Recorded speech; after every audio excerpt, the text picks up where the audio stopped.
Meus amados irmãos, a paz do Senhor Jesus Cristo. Aqui é o pastor Luiz Fabiano. Nós estamos mais uma vez trazendo a nossa contribuição nas lições bíblicas da CPAD. Estamos estudando esse trimestre sobre a supremacia das Escrituras. Semana passada nós vimos a lição 11, que foi sobre Lucas, Atos, o modelo pentecostal para hoje. E nesse domingo nós estudaremos a lição número 12. As epístolas instruem e formam os cristãos. Lembrando aos irmãos que o nosso trabalho é contribuir com os professores da Escola Bíblica Dominical, com subsídio em PDF e slides por nós elaborados para ajudar os irmãos na ministração e assim termos uma EBD cada vez melhor. Lição número 12, então. Chegamos à penúltima lição desse trimestre, onde agora iremos estudar as epístolas do Novo Testamento. E o textuário diz assim: A graça, a misericórdia, a paz da parte de Deus Pai e da do Senhor Jesus Cristo, o Filho do Pai, seja convosco na verdade e amor. 2 João capítulo 1 e o versículo 3. A verdade prática diz assim: as epístolas apresentam instruções vitais para a compreensão da doutrina cristã, bem como a formação dos cristãos. A nossa leitura bíblica em classe em 1 Coríntios capítulo 1, versículo 1 ao 3, 1 Pedro capítulo 1, versículo 1 e 2, e 2 João capítulo 1, versículo 1 ao 3. Não vamos ler para nós ganharmos tempo no vídeo, e assim o vídeo ficar um pouco mais curto. Mas a nossa lição número 12, então, as epístolas instruem e formam os cristãos. O que nós veremos nessa lição? Veremos o que são epístolas e quais são as epístolas e os seus autores. Nós vamos perceber que epístolas e cartas dentro do nosso contexto para nós significam a mesma coisa. Mas no contexto romano, epístola ela tinha assim um caráter mais formal. As epístolas no contexto romano eram um documento oficial. Então não era uma simples carta. Era você escrevia, Você escrevia as epístolas e essa tinha um caráter de documento missivo, de documento oficial, uma coisa mais formal. Já as cartas eram mais pessoais, As cartas eram registros, escritos mais assim, de forma pessoal, relacionado a algo mais assim, sem formalidade, na verdade, Então essa é a possível diferença entre epístola e cartas. Para nós hoje no contexto, cartas e epístolas são uma coisa só. Nós veremos também sobre os destinatários das epístolas. As epístolas foram escritas, tinham um destinatário, e nós veremos a classificação dessas epístolas. Não vamos nos ater muito na questão técnica das epístolas. Vamos buscar mais a questão das instruções práticas que as mesmas trazem para nós. E aí veremos então quais são o propósito e objetivo das epístolas.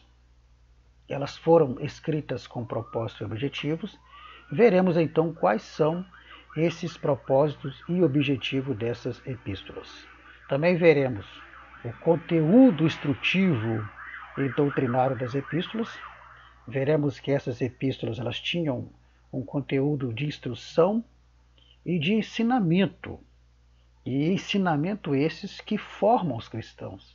Ensinamento estes que trazem uma bênção de moldar o caráter do cristão. Esse é o tema da nossa lição e esse é o principal assunto da nossa lição. Então, as epístolas elas contêm essas instruções doutrinárias que são muito importantes. E veremos também a atemporalidade das epístolas. Veremos que as epístolas são atemporais, ou seja, as suas instruções, os seus ensinamentos são para o dia de hoje. E por fim, nós vamos extrair o aprendizado, O que nós aprendemos com essas epístolas? Pois bem, esses são os assuntos que nós veremos E no decorrer da lição nós vamos ver a classificação das epístolas, né, como elas teologicamente se classificam, e baseado nessa classificação a gente vai fazer a nossa ministração e tirar ensinamentos práticos para as nossas vidas nos dias de hoje.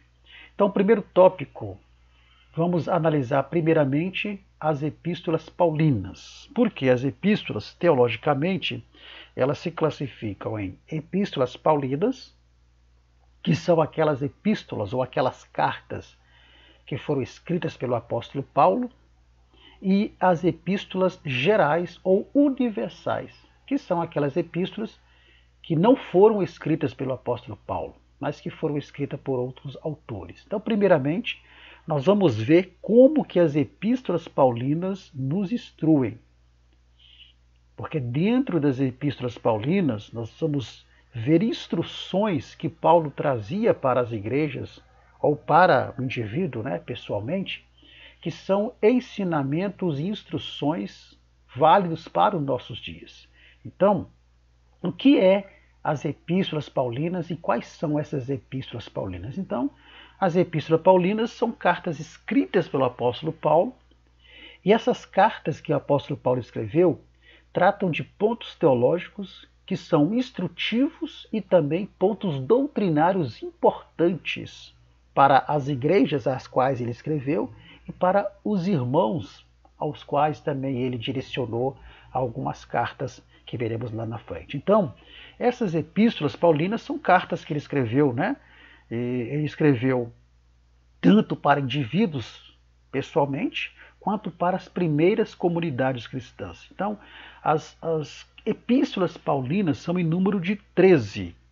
E conforme a imagem você está vendo, você vê a relação dessas 13 epístolas paulinas: Romanos, 1º e 2º Coríntios, Gálatas, Efésios, Filipenses, Colossenses, 1º e 2º Tessalonicenses, 1º e 2º Timóteo, Tito e Filemão. Então, as epístolas ou cartas paulinas foram escritas por ele para grupos cristãos, as primeiras comunidades cristãs, e também para indivíduos, né, pessoalmente, que nós veremos no decorrer da ministração. Pois bem, essas epístolas que Paulo escreveu, todas elas, trazem algumas instruções.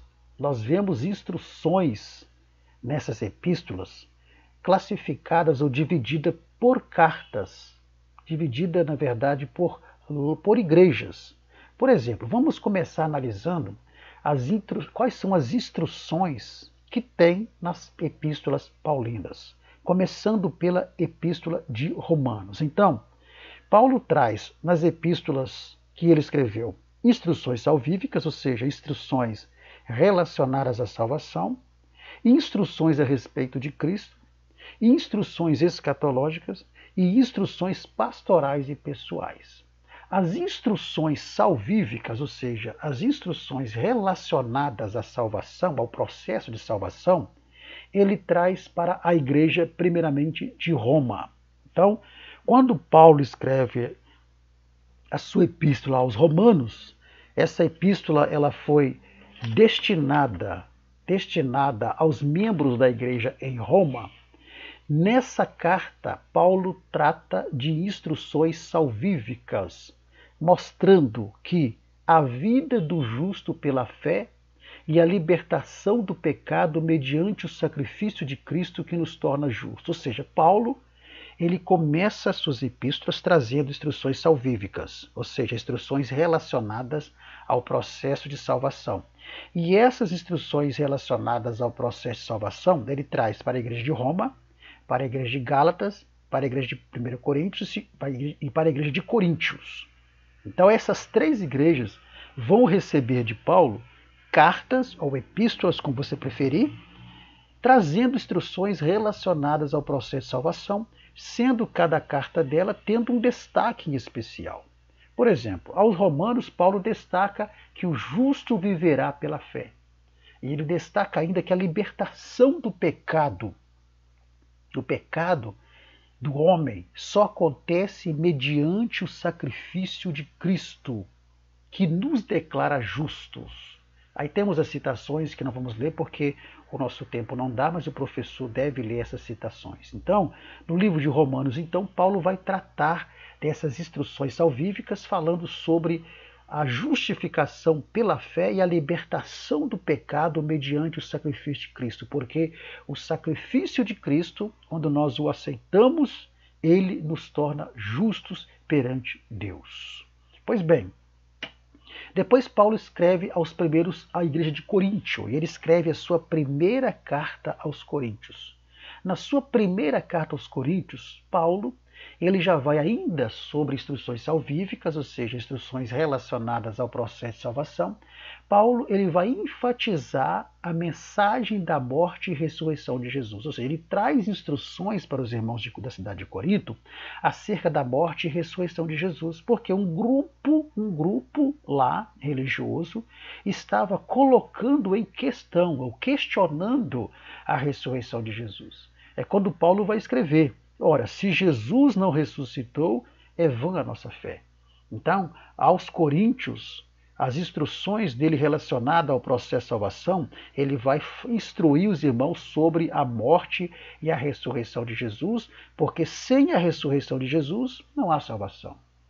A nossa fé seria em vão. Depois Paulo ainda, ele vê a necessidade de escrever uma segunda carta.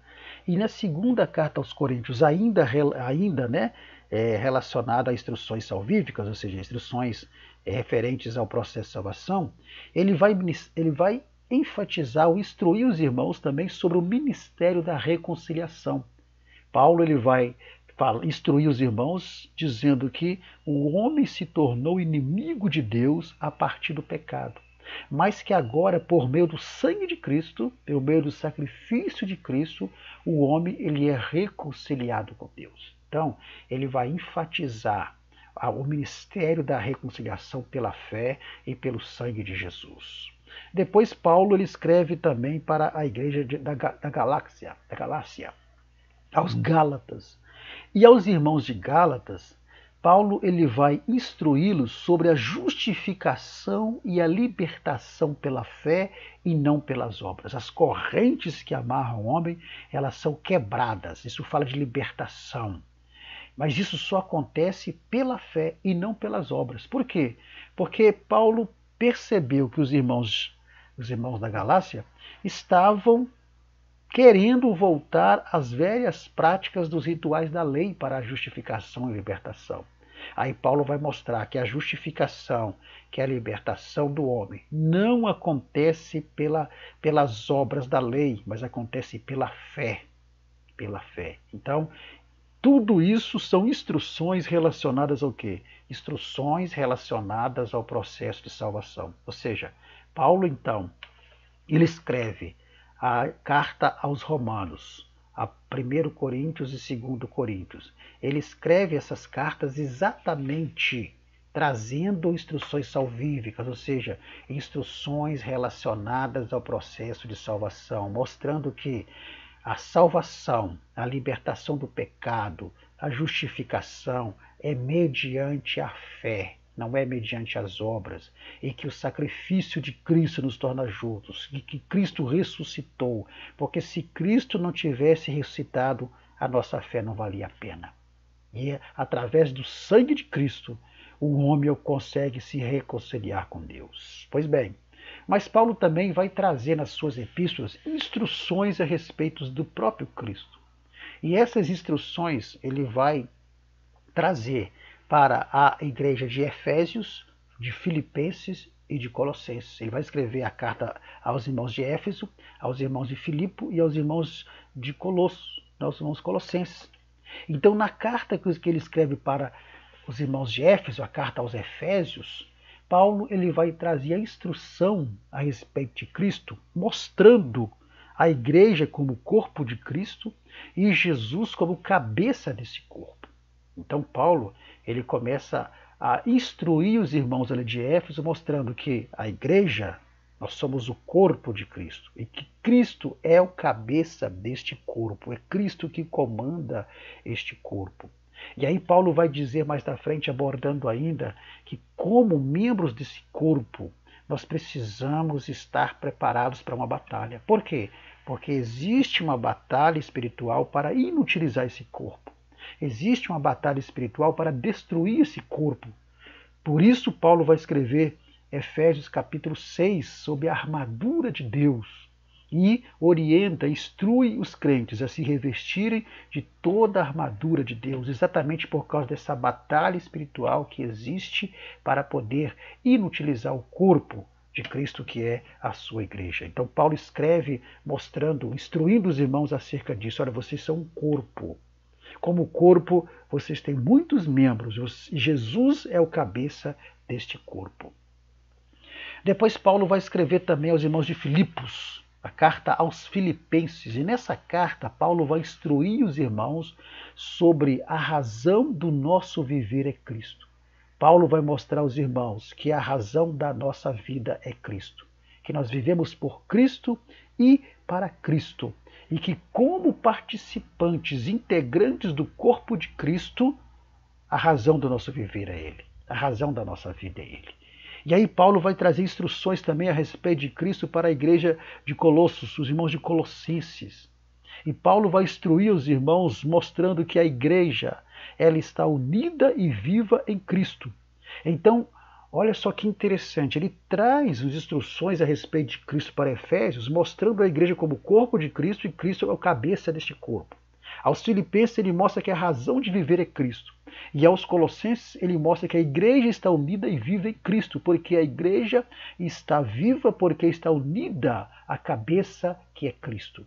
Cristo é a cabeça que dá vida a esse corpo.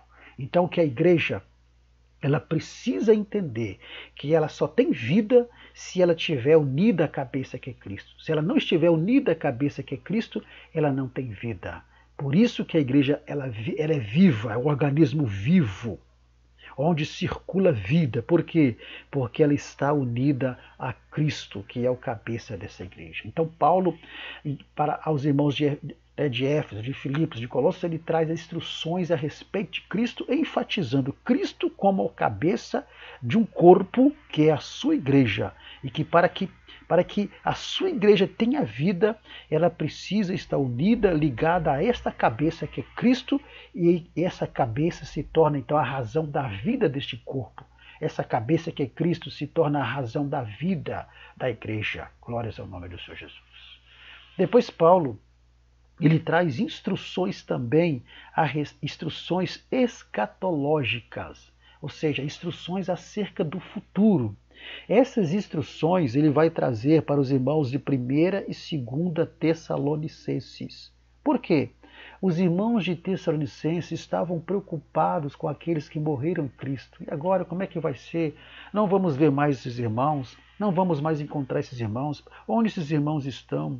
Então eles começaram a se preocupar com essas coisas. Então Paulo ele dá instruções sobre o arrebatamento da igreja e a condição que a igreja precisa estar neste grande dia. Então Paulo vai escrever em 1 Tessalonicenses capítulo 4, a partir do versículo 13, o que ele vai dizer? Não quero, porém, irmãos, que sejais ignorantes, quer dizer, sem conhecimento, acerca daqueles que já dormem. Porque se cremos que Jesus morreu e ressuscitou, logo o Senhor a trazer com eles. Porque nós não, de modo nenhum, nós não precederemos aos que dormem. Mas os mortos, a trombeta soará e os mortos ressuscitarão. E nós, os que estivermos vivos, seremos arrebatados para encontrarmos com o Senhor nos ares. Então, Paulo ele traz para os irmãos de Tessalonicenses, nessa primeira carta, instruções acerca do arrebatamento da igreja e que a igreja precisava estar preparada para esse momento. Em capítulo 5, 23, ele vai dizer que todo o vosso espírito, alma e corpo sejam plenamente conservados irrepreensíveis para a volta do Senhor Jesus. Depois Paulo ele sente a necessidade de escrever uma segunda carta para os irmãos de Tessalônica. E nessa segunda carta agora ele vai instruir os irmãos acerca do que vai acontecer após o arrebatamento. E aí ele vai mostrar a manifestação do anticristo, do homem do pecado, o homem da perdição, e vai mostrar dentro do contexto ali o que vai acontecer após o arrebatamento. Então, nós vemos que para a igreja de Tessalônica, nas suas duas cartas, nas suas duas epístolas, Paulo ele traz instruções acerca do futuro. Para que isso? Para causar desespero? Para causar medo? Não. Para alimentar a esperança, para dar certeza de que aqueles que morreram em Cristo ressuscitarão e juntos com aqueles que estiverem vivos no dia do arrebatamento vão se encontrar, para se encontrarem ali com o Senhor nos ares. Mas para isso, eles precisavam estar o quê? Preparados para este grande dia. Que coisa gloriosa. E também, aqui nós encerramos então as instruções que Paulo deu por meio das suas cartas, das suas epístolas para as comunidades cristãs estabelecidas em Roma, na Galácia, em Corinto, em Éfeso, em Filipos, em Tessalônica e também em Colossos. E aqui se encerra então essas epístolas paulinas direcionadas, destinadas às comunidades cristãs desses respectivos lugares. E agora Paulo, então, ele vai trazer instruções pastorais e pessoais para 3 homens que eram líderes da igreja naquela época, para Timóteo, para Tito e para Filemon. E para passar essas instruções pastorais pessoais para esses líderes, ele começa passando para Timóteo. E ele escreve a sua primeira carta, a sua primeira epístola a Timóteo, exatamente instruindo Timóteo como combater as heresias, instruindo Timóteo acerca da aptidão do líder para o ministério e para ensinar. Nós vamos ver Paulo instruindo Timóteo acerca dos requisitos, dos requisitos necessários para o levantamento de um obreiro. Não podia ser qualquer homem, não podia ser qualquer pessoa de qualquer jeito, tinha os requisitos, e Paulo vai instruir Timóteo acerca desses requisitos, acerca da aptidão desses obreiros para poder ensinar a palavra de Deus. Então Paulo traz essas instruções pastorais para Timóteo na sua primeira carta. Depois Paulo ele vê a necessidade de escrever uma segunda carta para o jovem pastor Timóteo. E ele então, na sua segunda carta ao jovem pastor Timóteo, ele vai instruir Timóteo acerca do obreiro e o manejar bem da palavra. Ele vai instruir Timóteo que o obreiro aprovado por Deus não é aquele que fala bonito, o obreiro aprovado por Deus é aquele que maneja bem a palavra da verdade. Esse é o obreiro aprovado por Deus. Então Paulo ele instrui Timóteo acerca de como ele vai identificar aquele obreiro que é aprovado por Deus. Olha que coisa maravilhosa.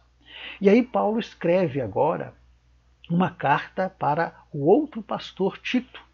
E ele escreve para Tito agora, dando também instruções pastorais para Tito, instruindo Tito acerca de como devia ser a postura do pastor contra os falsos ensinos, ou seja, contra as falsas doutrinas, como que o pastor tinha que se comportar diante das falsas doutrinas, diante dos falsos ensinos, e como combater esses falsos ensinos usando a sã doutrina. Usando a sã doutrina da palavra de Deus para combater esses falsos ensinos. Então Paulo instrui Tito acerca dessa postura do pastor contra os falsos ensinos. E aí temos as citações, irmãos, não vamos ler nenhuma delas praticamente, se for ler uma ou duas para ganharmos tempo, mas o professor depois de posse do subsídio, ele pode estar lendo essas citações para poder enriquecer mais o que nós estamos falando aqui. Então, depois Paulo também escreve uma carta agora para Filemon, outro líder daquela época. E para Filemon, ele vai enfatizar ou vai dar instruções acerca do perdão. Aqui nós vamos ver Paulo falando sobre Onésimo. E é interessante isso daqui, vamos ler aqui uma parte aqui para nós entendermos melhor. Vamos ver Paulo aqui falando sobre um homem chamado Onésimo. E é interessante que ele, acerca de Onésimo, ele vai exatamente instruir Filemon acerca do perdão. Olha só o que diz lá em Filemon, capítulo, lá em Filemão, no capítulo 1, nós vamos ver algo interessante. Olha só, Filemão, capítulo 1, vai dizer exatamente assim, olha. Vamos lá, versículo 10. Peço-te pelo meu filho Onésimo, que gerei nas minhas prisões. Ou seja, Onésimo era alguém que estava preso, o qual noutro tempo te foi inútil, mas agora a ti e a mim muito útil, e eu te tornei a enviar. E tu torna a recebê-lo com as minhas entranhas. Eu bem o quisera conservar comigo, para que por ti me servisse nas prisões do evangelho, mas nada quis fazer sem o teu parecer, para que o teu benefício não fosse como por força, mas voluntário. Está vendo? Porque bem pode ser que ele se tenha separado de ti por algum tempo, para que o retivesse para sempre, não já como servo, antes mais do que servo, como irmão amado. Assim, pois, se me tens por companheiro, recebe-o como a mim mesmo. E se te fez algum dano ou te deve alguma coisa, põe isso à minha conta. Sugere para nós o texto que esse Onésimo provavelmente tenha causado algum prejuízo a Filemão. E aqui então, Paulo escrevendo a Filemão, para que, orientando, instruindo Filemão que recebesse Onésimo como se fosse ele mesmo. E se Onésimo tivesse devendo alguma coisa a ele, que era para colocar na conta dele, que ele pagaria quando ele fosse lá. E o que é isso aqui? Vemos aqui então que Paulo está instruindo Filemão sobre o perdão. Então aqui nós encerramos as 13 epístolas ou 13 cartas que foram escritas por Paulo, conhecidas como epístolas paulinas. Dessas 13, ele escreve exatamente 10 cartas, ele escreve para as comunidades cristãs estabelecidas nessas cidades que dissemos, e 3 ele escreve para os 3 líderes jovens pastores daquela época, dando instruções para esses homens. Então, nós fechamos o primeiro tópico das epístolas paulinas, mostrando exatamente qual eram as principais instruções de Paulo nessas cartas para as comunidades cristãs e para esses 3 homens de Deus que eram líderes da igreja daquela época. Não vamos entrar em detalhes aqui porque o nosso tempo ele é muito curto para tal, não é verdade? Pois bem, analisamos então as epístolas paulinas, ou seja, aquelas que foram escritas pelo apóstolo Paulo, destinadas às comunidades cristãs ali estabelecidas e também a 3 irmãos que eram os líderes das igrejas ali naquela época. Agora, como é que as epístolas paulinas então nos instruem? Ela nos instrui exatamente trazendo para nós o aprendizado acerca da salvação, a respeito de Cristo, a respeito dos acontecimentos futuros e também como se comportar como um obreiro, como se comportar como um líder, como deve ser a nossa postura diante dos falsos ensinamentos. Isso tudo faz o quê? Isso tudo traz para nós instruções e direcionamento. Agora vamos analisar as epístolas gerais, como as epístolas gerais nos formam. Então, as epístolas gerais, nós vamos ver que elas são cartas que foram escritas, que não foram escritas, são as 8 cartas do Novo Testamento que não foram escritas pelo apóstolo Paulo. Então nós temos as epístolas paulinas, que foram escritas pelo apóstolo Paulo, e nós temos as epístolas gerais, que não foram escritas pelo apóstolo Paulo. Foram escritas por outros autores, por outros escritores. Quais são elas? O livro de Hebreus, que nós não sabemos quem é o autor porque a Bíblia não diz. Alguns teólogos se aventuram em dizer que é o apóstolo Paulo, mas nós não podemos afirmar, porque o próprio livro não mostra a sua autoria. Então, essas epístolas gerais são Hebreus, Tiago, 1º e 2º Pedro, 1º, 2º e 3º João e Judas. Essas epístolas gerais também são conhecidas como epístolas universais. Então nós temos um total de 13 epístolas paulinas, escritas por Paulo, e de 8 epístolas gerais que foram escritas por outros homens de Deus, que nós começaremos a analisar a partir de agora. Vamos começar pelas epístolas de Pedro. Primeira epístola, a epístola de Pedro.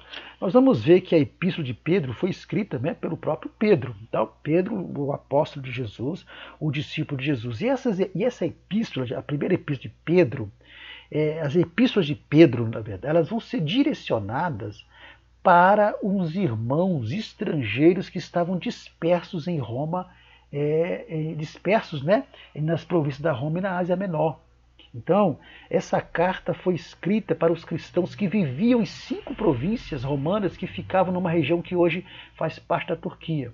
Esses irmãos, eles estavam enfrentando perseguições, sofrimento por causa da fé deles. Tinham se convertido ao cristianismo e por isso estavam sofrendo perseguições. Então, quando Pedro escreve essa primeira carta para esses irmãos, ele escreve exatamente procurando animar esses irmãos, para que esses irmãos continuassem firmes, dedicados a Cristo. E Pedro vai mostrar nessa primeira carta para esses irmãos que os sofrimentos servem exatamente para provar a fé, se eles têm uma fé verdadeira. Então nós vamos ver que essa primeira epístola foi escrita para esses irmãos perseguidos e desterrados e expoliados aí da Ásia Menor por causa da fé deles, porque se converteram a Cristo e agora estavam sendo perseguidos, e perseguição de morte, perseguição para a morte, não era qualquer uma perseguição.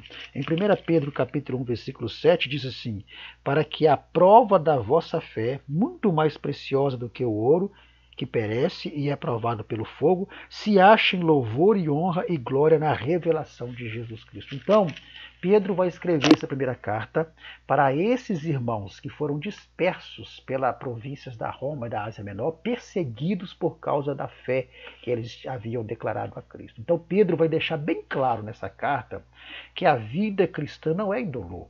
A vida cristã não é isenta de dores, de sofrimento. Mas Pedro vai ensinar para eles que as provações fortalecem a fé, que é preciso santificar-se, que é preciso suportar os agravos, as perseguições, que é preciso se alegrar nas aflições e assegurar que é Deus quem fortifica o crente. Então, essa primeira epístola do apóstolo Pedro, ela é escrita trazendo instruções para aqueles irmãos ali, mostrando para aqueles irmãos ali que a vida com Cristo não é isenta de perseguições, mas o próprio Deus é quem fortifica eles. E que eles precisam, né, entender que aquelas perseguições, aquelas provações, elas vinham exatamente para provar se a fé que eles tinham em Jesus era verdadeira. Porque é muito fácil você ter fé no momento da bonança, no momento em que tudo vai bem. Mas a verdadeira fé, ela é evidenciada quando o crente passa por perseguições, por lutas, por aflições, por provações e se mantém firme na presença do Senhor. Então esse era o objetivo de Pedro ao escrever essa primeira carta. Depois Pedro escreve a sua segunda carta. E nessa segunda carta, que é direcionada a esses irmãos ainda, né, a esses irmãos que estavam dispersos aí pelas províncias da Roma e pela Ásia Menor por causa da perseguição, Pedro ele vai alertar a igreja sobre os falsos mestres e animar, né, e anima os santos se purificarem, a se manterem santos, né, purificados até a volta de Jesus. Então nós vamos ver que nessa carta o apóstolo Paulo ele vai afirmar que Jesus voltará e anima os irmãos a ficarem firmes na fé, numa vida de pureza, de dedicação a Deus. Por que isso? Porque os falsos mestres, né, estavam ensinando para esses irmãos coisas erradas e se entregando a todo tipo de imoralidade, de vício, procurando arrastar os outros consigo, os irmãos, e zombando da esperança que os cristãos tinham de que Cristo iria voltar. Então esses falsos mestres estavam zombando dos irmãos, desses irmãos, e dizendo: olha, vocês acham que Cristo vai voltar? Cristo não vai voltar coisa nenhuma, então vamos aproveitar a vida. A vida é muito prazerosa, a vida é para ser vivida. Mas Pedro vai mostrar para eles, para esses irmãos, que em ambas as situações, tanto dos falsos mestres como da iminente volta de Jesus, eles precisavam se manter purificados, precisavam se manter santos, que eles não podiam se deixar levar pelos falsos ensinos desses mestres que queriam arrastar eles para o pecado, porque se eles deixassem isso acontecer com eles, eles poderiam perder a oportunidade de serem arrebatados e de morarem com Cristo ali na eternidade. Depois vemos uma outra carta, né, universal, geral, que é a Epístola de João. E João vai escrever 3 epístolas. E a primeira epístola de João, é o João, discípulo amado do Senhor, diz a Bíblia, né, o que foi apóstolo, discípulo amado do Senhor. Essa primeira epístola, ele escreve provavelmente com destino para os mesmos irmãos lá de 1 Pedro e 2 Pedro. Então, nessa primeira epístola, ela foi escrita por João com o propósito de dar garantia aos que creram em Cristo acerca da comunhão e certeza da salvação. Por quê? Porque no meio dos irmãos havia alguns judeus, né, religiosos, judaizantes, e haviam também ali ensinamentos gnósticos que estavam questionando a salvação dos irmãos e também questionando a encarnação de Jesus. Será que realmente somos salvos? Jesus realmente se encarnou? Então, diante dessas questões, João escreve a sua primeira epístola para esses irmãos, exatamente advertindo sobre aqueles que negavam a encarnação de Jesus e as demais heresias gnósticas que estavam sendo ensinadas no meio do povo de Deus. Por quê? Porque os pagãos se convertiam ao cristianismo, né? Ou passavam para o cristianismo, mas queriam trazer consigo as suas crenças. Queriam trazer consigo os seus ensinamentos pagãos, os seus costumes pagãos, e alguns negando que Jesus tenha se encarnado, questionando a salvação. Então João, ele escreve a sua primeira carta exatamente para mostrar para os irmãos a garantia da salvação. Olha, se vocês creem em Cristo, se vocês estão em Cristo, então vocês têm a salvação. E Jesus se encarnou realmente aqui como homem. Então, essa primeira epístola tem esse propósito. Mas depois João se vê na necessidade de escrever uma segunda carta para esses irmãos. Conforme vimos aqui, tudo indica ser os mesmos irmãos lá que o apóstolo Pedro tenha escrito as suas epístolas. Então, na segunda epístola de João, nós vamos ver ali que ela foi escrita com o propósito de alertar a igreja acerca da necessidade de se viver à luz da verdade. Por quê? Porque estavam implantando doutrinas mentirosas no meio de Cristo, no meio da igreja. E quando você vai para 1 João, no capítulo 1, o versículo 1 até o versículo 3, olha só o que João começa a dizer. O que era desde o princípio, o que ouvimos, o que vimos com nossos olhos, o que temos contemplado e as nossas mãos tocaram da palavra de Deus. Porque a vida foi manifestada e nós a vimos e testificamos dela. E vos anunciamos a vida eterna que estava com o Pai e nos foi manifestada. O qual vimos e ouvimos, isso vos anunciamos, para que também tenhais comunhão conosco, e a nossa comunhão é com o Pai e com o seu Filho Jesus Cristo. Então João, ele está aqui alertando a igreja acerca da necessidade de se viver à luz da verdade.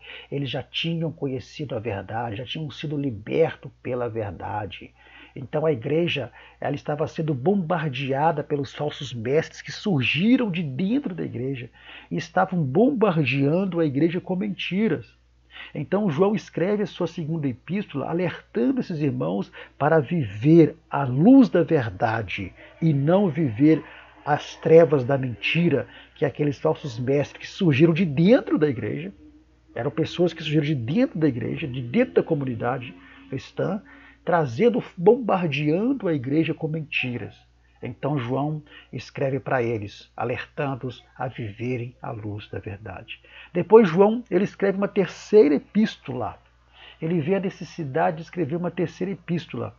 E essa terceira epístola, vamos ver que ela tem como destinatário exatamente o fiel cristão chamado Gaio. Então nós vamos ver que nessa terceira epístola, João ele vai advertir sobre o falso líder chamado Diótrefes. Então aqui Paulo, na verdade, está falando sobre 3 líderes ali que havia na igreja. E esses líderes, um chama Gaio, o outro chama Demétrio e o outro chama Diótrefes.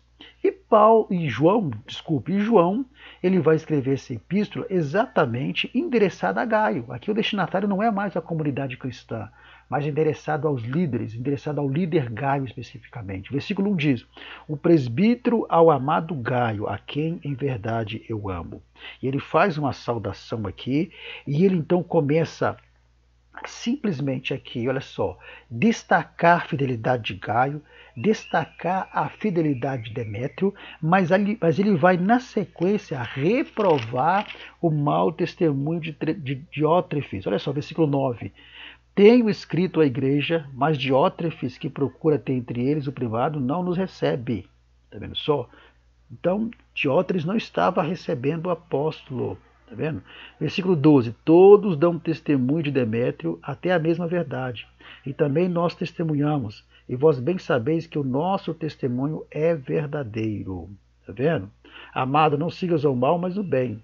Quem faz o bem é de Deus, mas quem faz o mal não tem visto a Deus. Está vendo? Olha só, pelo que se eu for, trarei à memória as obras que ele faz, proferindo contra nós, falando sobre Diótrefes, proferindo contra nós palavras maliciosas, e não contente com isso, não recebe os irmãos, impede os que querem recebê-los e os lança fora da igreja, expulsando os irmãos da igreja, falando mal dos apóstolos, não recebendo os apóstolos, impedindo as pessoas que queriam recebê-los, ou seja, expulsando as pessoas da igreja. Então, João escreve essa terceira epístola exatamente para destacar, reprovar esse mau testemunho de Diótrefes, alertando, advertindo Gaio sobre esse líder que era um líder falso. Conforme a imagem sugere, Diótrefes era um líder lobo disfarçado de ovelha.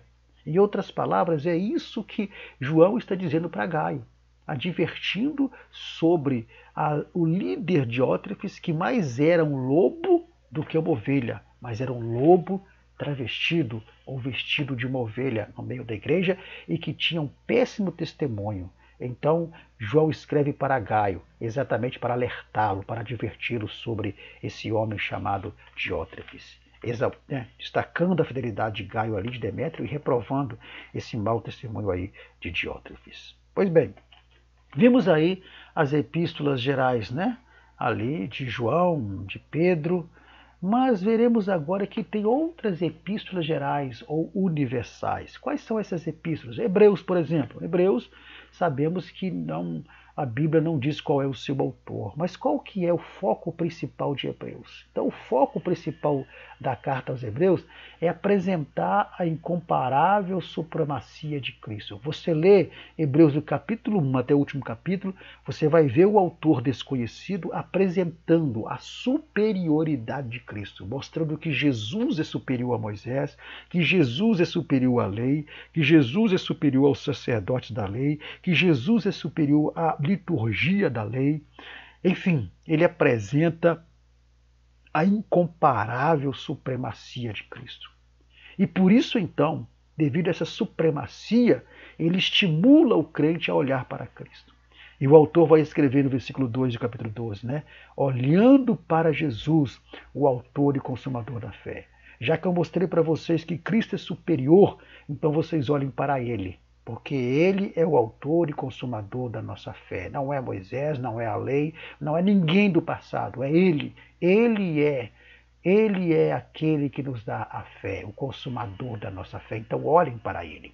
Então, nessa epístola geral de Hebreus, escrita aos Hebreus especificamente, desculpa, irmãos, o escritor anônimo, o autor anônimo, né, porque não foi Paulo, é a força do costume, né? Não foi Paulo, o escritor anônimo, o autor anônimo, ele destaca a supremacia de Cristo, ali, a superioridade de Cristo. E outra epístola geral também é Tiago, irmão de Jesus. Tiago, ele vai enfatizar, ele vai escrever essa carta, né? Essa carta para os irmãos judeus que viviam fora da Palestina. Então, Tiago, o irmão de Jesus, ele na sua carta, ele vai enfatizar o entrelaçamento que há entre a fé e as obras.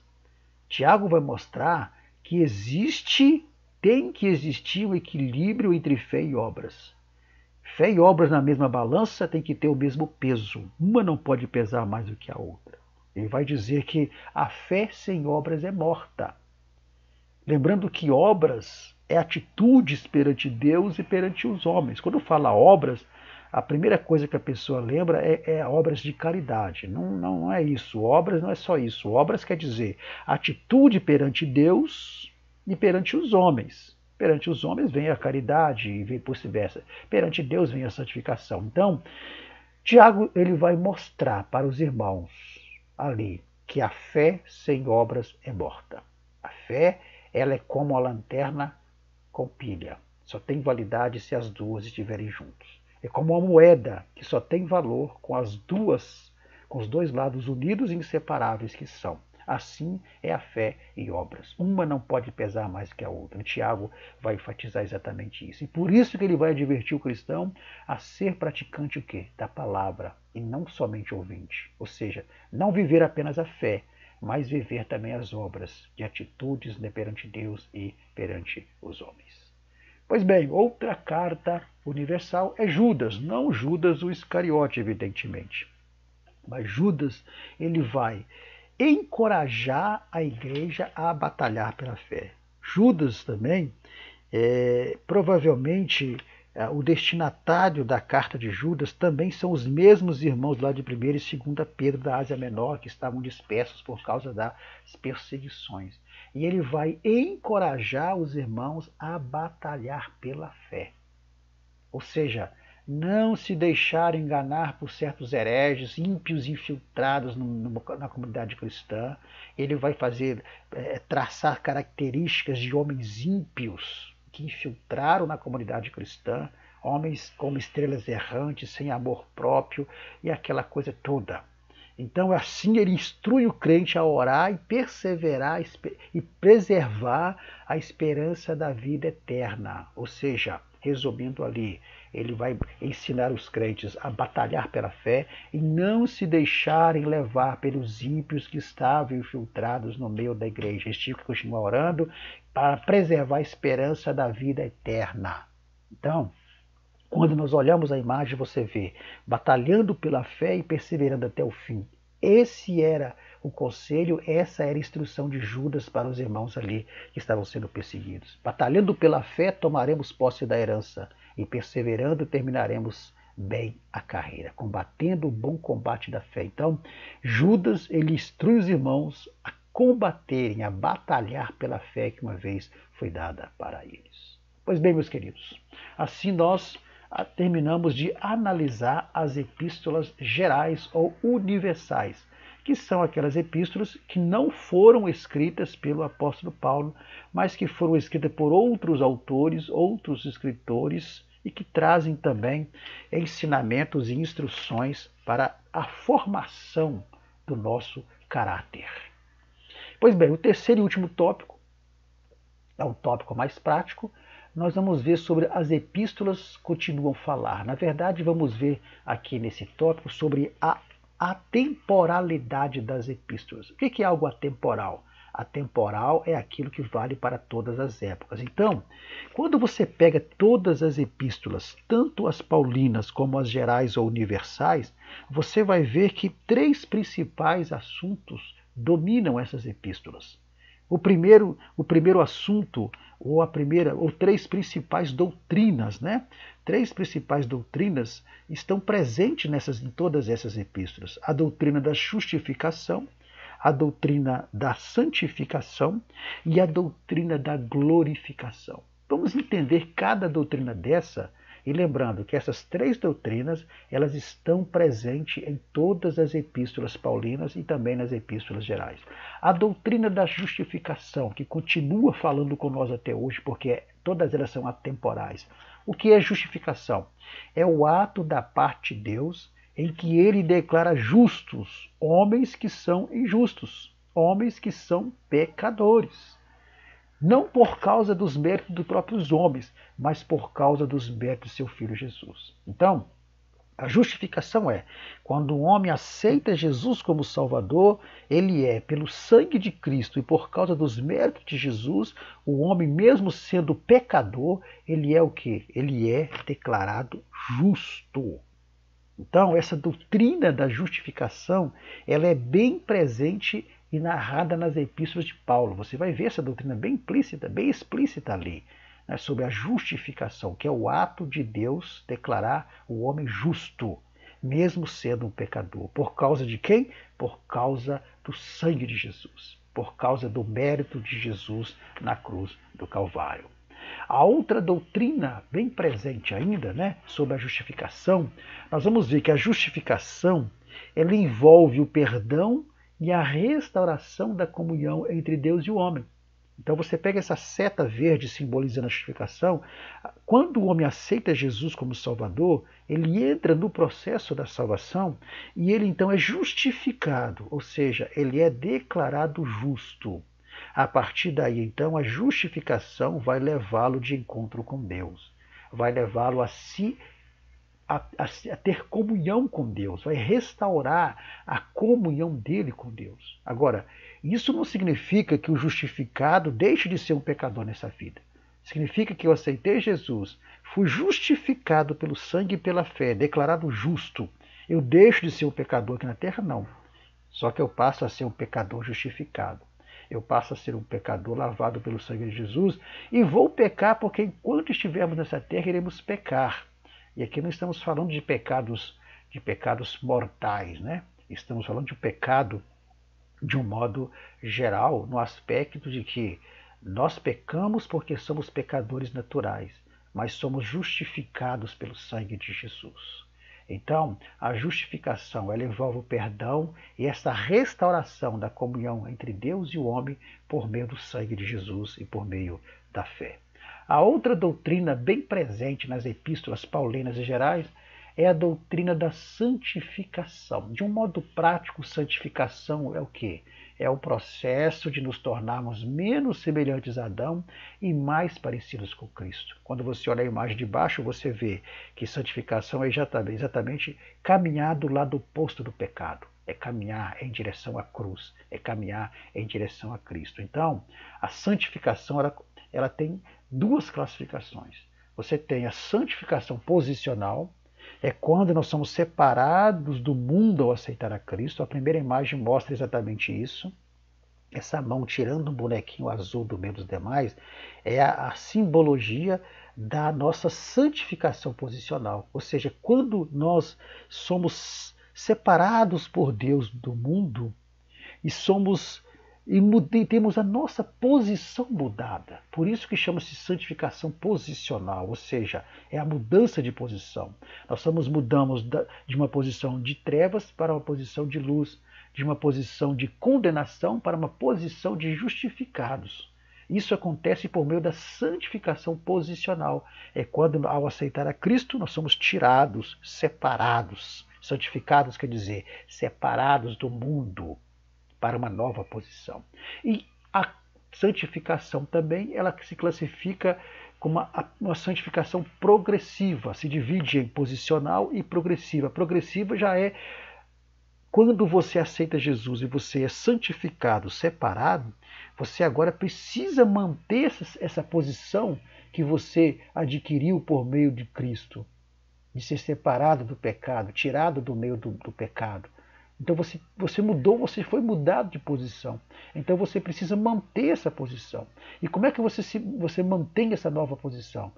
Através da santificação progressiva. É você se separando cada dia do pecado. É o que a imagem lá embaixo diz. É você caminhando no sentido contrário ao pecado, indo em direção à cruz, indo em direção a Cristo. Então quanto mais você se aproxima de Cristo, mais você está se afastando do pecado. Quanto mais você se afasta do pecado, você está o quê? Se santificando, se separando, mantendo a sua nova posição. E essa nova posição, ela vai ser mantida através da santificação progressiva. Então, o propósito da santificação, tanto posicional como progressiva, é o quê?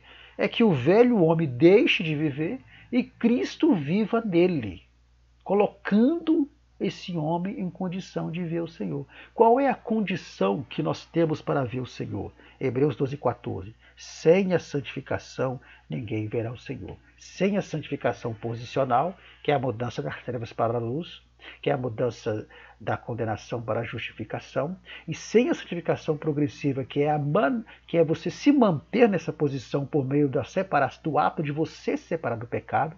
Na santificação posicional, Deus te separa do pecado. Na santificação progressiva, você se separa do pecado cada vez mais e mantém essa nova posição para você estar em condições de ver o Senhor. Então, a doutrina da santificação é uma doutrina que continua falando conosco até hoje, porque é uma doutrina atemporal. E a outra doutrina é a doutrina da glorificação. Uma vez que nós entendemos que a salvação é um processo, então a última etapa do processo da salvação é exatamente o quê? A glorificação. Por que entendemos que a salvação é um processo? Em Mateus 24:13, o que Jesus disse? Aquele que perseverar até o fim será salvo. Olha, para haver perseverança tem que ter havido um processo antes. Então a última etapa desse processo é exatamente a glorificação. Então esse processo da glorificação, que é a última etapa do processo da salvação, envolve o quê? Arrependimento, conversão, perdão, regeneração, justificação, adoção de filhos, santificação posicional e progressiva e por fim o quê? A glorificação. Mas afinal de contas, o que é a glorificação? Glorificação trata-se de uma promessa futura da transformação do nosso corpo mortal em um corpo glorioso. E quando é que isso vai acontecer? Isso vai acontecer no arrebatamento da igreja, quando o nosso corpo será transformado em um corpo glorioso, em um corpo glorificado. Tanto daqueles que vão ressuscitar, como daqueles que estiverem vivos também serão transformados. Em 1 Coríntios fala sobre isso. 15, 52 e 54 fala sobre isso. Que o nosso corpo deixará de ser um corpo mortal para ser um corpo imortal, um corpo que não mais estará sujeito ao pecado, não mais estará sujeito a enfermidades, não mais estará sujeito à morte. É a glorificação do crente. É a última etapa desse processo. Mas para chegar até esse processo, você precisa o quê? Se manter na posição que Deus te colocou na presença dele. E isso é feito pela santificação. Então a igreja aguarda esse dia em que ela será glorificada, em que os nossos corpos serão transformados e nunca mais estaremos sujeitos ao pecado, à morte, à doença, mais nada. Por quê? Porque o nosso corpo será um corpo transformado num corpo imortal. Essas três doutrinas da justificação, da santificação e da glorificação, elas estão presentes nas epístolas paulinas, estão presentes nas epístolas gerais e universais e são doutrinas que são atemporais, são doutrinas que continuam falando conosco até hoje. Por isso que as epístolas continuam a falar. Por quê? Porque as suas instruções, as suas doutrinas, os seus ensinamentos são ensinamentos que são para os nossos dias. Pois bem, qual que é a conclusão que nós chegamos dessa lição e estamos chegando ao final dela? E aqui nós podemos concluir dizendo que todas as epístolas, tanto paulinas como gerais, elas têm como objetivo e propósito o quê? Exatamente, primeiro, instruir os crentes no que diz respeito à fé cristã. Você quer saber mais a respeito da sua fé? Você quer saber mais a respeito de como viver a sua fé cristã? As epístolas, todas elas, nos instruem para isso. Outro propósito e objetivo, preparar o crente para o encontro com Jesus por ocasião do arrebatamento da igreja. Se o crente quiser saber como ele precisa estar para o encontro com Jesus, as epístolas, todas elas, nos traz instruções e nos ensina como nós precisamos estar, qual é a nossa posição, a nossa condição. Então ela tem essa função, esse objetivo de preparar o crente para esse momento. Terceiro propósito e objetivo, aperfeiçoamento da fé e o amadurecimento do caráter cristão, a moldagem do caráter cristão, a transformação do caráter cristão. Afinal, a nossa lição chama-se As Epístolas Instruem e Formam o Caráter Cristão. Ou seja, as epístolas trazem para nós instruções e ensinamentos que vão simplesmente, amadurecer o nosso caráter, formar o nosso caráter, moldar o nosso caráter, aperfeiçoar o nosso caráter, aperfeiçoar a nossa fé. Para quê? Para que sejamos glorificados no dia do arrebatamento da igreja, tanto os vivos como aqueles que verem mortos em Cristo. Terceiro, a prática da fé e da santificação. Então, as epístolas, elas têm como objetivo nos levar à prática da fé, à prática da santificação, porque a fé é o primeiro passo, a santificação é a consolidação. E por fim, o despertamento, encorajamento, consolo diante de todo e qualquer tipo de provação, aflição e perseguição. Diante de qualquer batalha, de qualquer luta, as epístolas têm como objetivo nos despertar, nos encorajar, nos consolar, diante de qualquer tipo de aflição, de provação que você estiver passando, de perseguição, enfim, de batalha espiritual, de dificuldade, de luta, não importa o que você está passando, e de tentação, de indução ao pecado também, da tentação de Satanás de querer te derrubar, de fazer desviar. Então, as epístolas trazem para nós um despertamento, o encorajamento, o consolo e o preparo. E nos motiva a cada vez mais a vivermos em santidade. Pedro vai dizer em uma das suas epístolas: todo aquele que nele tem essa esperança purifica-se a si mesmo, como ele também é puro. Por quê?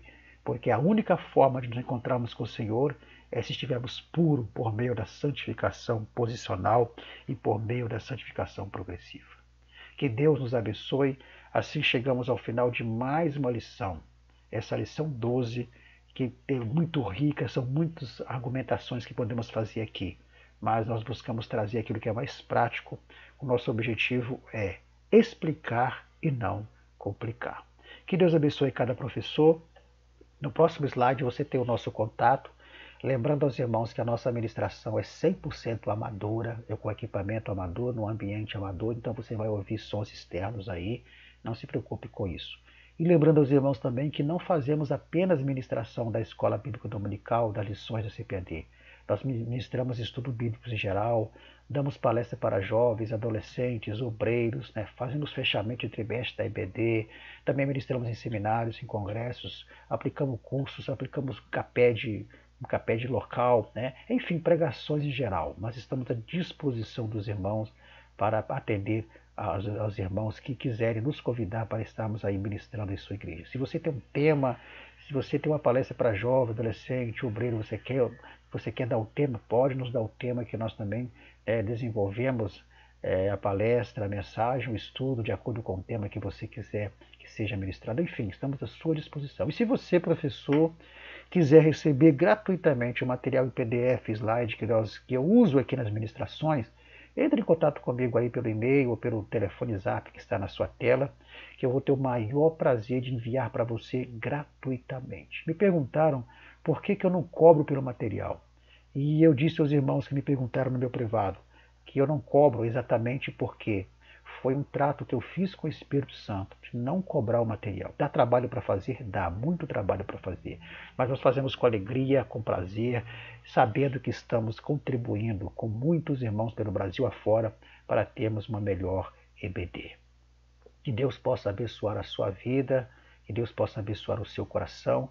Nós temos um grupo de WhatsApp que eu criei a nível nacional, onde nós disponibilizamos semanalmente esse material gratuito. Se você quiser fazer parte desse grupo, na descrição desse vídeo vai ter um link para você entrar no grupo. Se você não conseguir entrar pelo link convite, entre em contato comigo que eu te adiciono. É um grupo fechado para postagens, só eu posso postar, mas o outro irmão lá, o irmão Fernando, que sempre tem me ajudado, só nós dois podemos postar. E esse grupo é fechado exatamente para evitar mensagens desnecessárias, que só serve para encher a memória do celular dos irmãos e trazer aborrecimento. Então, por isso, é um grupo fechado, somente mesmo para postagem do material. Que Deus abençoe sua vida, fique com o Senhor Jesus. Semana que vem, nós estaremos com uma última lição desse trimestre, fechando esse trimestre maravilhoso sobre a supremacia das Escrituras, quando estudaremos a lição, a leitura da Bíblia e a educação cristã. Que o Senhor te abençoe e te guarde, e até a próxima semana, para a glória e honra do nome do Senhor Jesus. Que Deus abençoe os irmãos. Fiquem com Deus em nome do Senhor Jesus. Também, para finalizar, também me perguntaram no privado, pastor, o senhor não cobra para, né, nos disponibilizar o material, mas o senhor aceita alguma oferta? Eu disse, meu irmão, a oferta eu aceito, mas deixando bem claro que eu não estou cobrando pelo material, mas eu não posso recusar uma oferta de forma nenhuma. Mas cobrar pelo material, eu jamais vou fazer isso, jamais vou cobrar, porque realmente não é esse o propósito quando eu resolvi entrar nos canais, né, nos canais para poder ajudar os irmãos. Irmãos, orem por nós, não é fácil. Elaborar esse material não é muito fácil, mas é uma coisa que nós fazemos com alegria e na direção do Espírito Santo, porque o meu lema é chamado para servir aos irmãos e para ajudar aos irmãos para que tenhamos uma IBD cada vez melhor. Que o Senhor te abençoe e até a próxima semana, em nome do Senhor Jesus Cristo. Amém e amém.